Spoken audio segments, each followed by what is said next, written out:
Many years ago, I was a newspaper and magazine reporter in Washington, D.C. I spent about 20 years covering Congress and the White House for a couple different papers. One was called Roll Call Newspaper.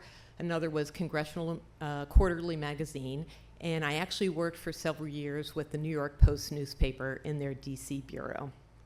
Now, the life of a D.C. reporter is hard. A lot of long hours, you're working late a lot.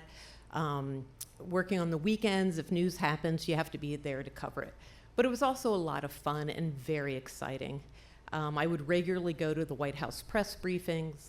I spent almost every day in the US Capitol chasing members of Congress, trying to talk to them. I got to know them very well and actually became good friends with many of them. But the most fun and the biggest event most DC reporters really look forward to every year is something called the White House Correspondents Dinner. I don't know if you've heard about it, but it's a big deal in DC. It's hosted by the White House Correspondents Association, which is a nonprofit aimed at ensuring there's robust coverage of the president and the White House, something we need now more today than ever before. And every year they host a big dinner in a hotel in DC, and it's meant to raise funds for journalism students, scholarships, and education. And different news media outlets buy tickets to the dinner and give them to their reporters and editors, and that's how I got to go every year. Now, these dinners are really like the Academy Awards for Washington, D.C. The president usually always attends, even though Trump has boycotted it every time he's been in office. But you have secretaries of different agencies, members of Congress, and you've got big celebrities flying in from Hollywood and around the world to attend.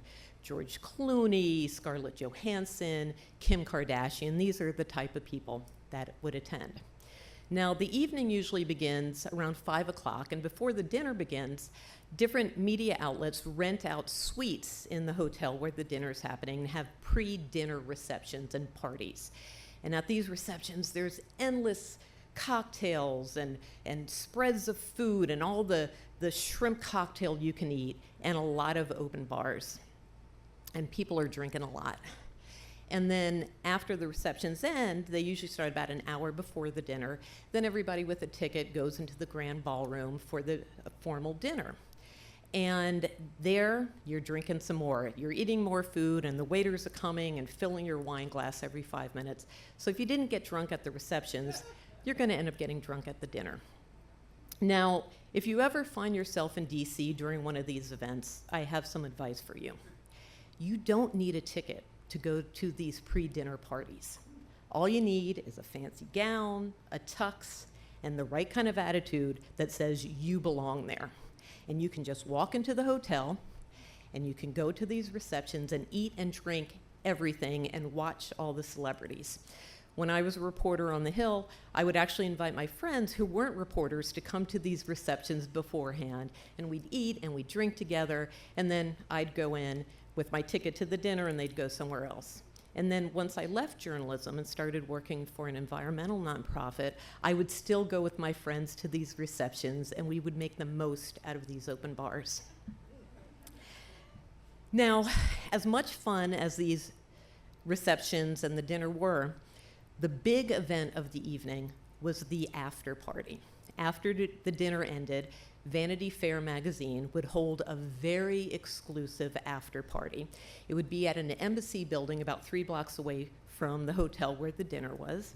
And this was only for the A-listers, the top echelons of politics and Hollywood, not for lowly reporters like me.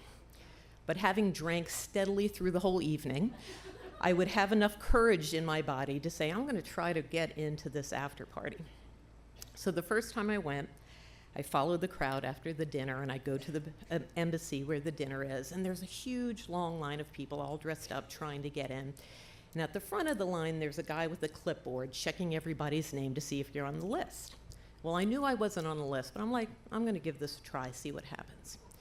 So as I'm waiting, I get closer and closer. Finally, it's my turn. I give my name. He looks at his clipboard. You're not on the list. Please move on. And he waves his hand to get me to go away. And then he turns his back to ask the next person their name. Well, at that moment, I had to make a split-second decision. Do I go on my way and call it a night? Or do I, while his back is turned towards me, run real fast to the front door of the building and get into the party? I chose the latter. So I go, walk quickly into the party, I get in there, and boy, was it worth it. Amazing. Chandeliers in this gorgeous old embassy building. They had about 1,000 candles lit everywhere, creating this beautiful ambiance. There were waiters in tuxedos giving out hors d'oeuvres and cocktails. There was music and a dance floor, people dancing. They had people in these weird kind of neon costumes standing in the corners dancing like human sculptures. And they had more open bars. So if you weren't drunk already, here was your opportunity. And I made the most of the opportunity. So I get a couple drinks, probably my 6th or 7th cocktail of the evening. And I'm thinking, oh yeah, I may not have been on the list, but this is my people. I'm part of the glitterati. I'm on the A-list now. I'm looking good. That liquid courage is just building up and building up. So I decided to start, schmoozing with the celebrities. And I look over and I see in the corner there's an actor named Oliver Platt. Now, I don't know if you know who he is. He's currently on the TV show The Bear. At the time, he was in the TV show West Wing. And I'm thinking, okay, I got this. I'm going to go over and start talking to him. So I go over, I start chatting him up. And at one point I say, I love that movie you were just in. Oh my God, your performance was amazing. It's such a great movie. And he's like, oh my God, yeah, the writing was fabulous, but I wasn't in it. And I'm thinking, oh, he's joking. We keep talking, I laugh, we talk some more. I again say, that movie, oh my God, your performance was amazing. And he again says, yeah, it was such a great movie, but it wasn't me. And at this point, I'm thinking, we've struck up a friendship. He thinks I'm adorable. I am so charming. And we've got this inside joke going on here. So again, we keep on talking, and I once again say, you were so good in that movie. And he again says, well, it wasn't me. Well, again, I am convinced we're best friends. That liquid courage makes me think I'm just the most charming and beautiful woman on earth. And I look at him and I say, oh, fuck you. And the look on his face immediately tells me he wasn't joking, he wasn't in the movie, and I'm not as charming as I think I am. I can feel all the blood draining from my face. And I look at him and I say, I'm so sorry, and I run out of the party. Now, I share this moment with you. Truly, it was one of the most embarrassing moments of my life. But I share it because I learned a couple lessons, and I want to share some advice for them lessons. If you want to have a great time, make sure you look good, put on your best outfit, walk in anywhere with courage and act like you belong, and don't be afraid to break some rules.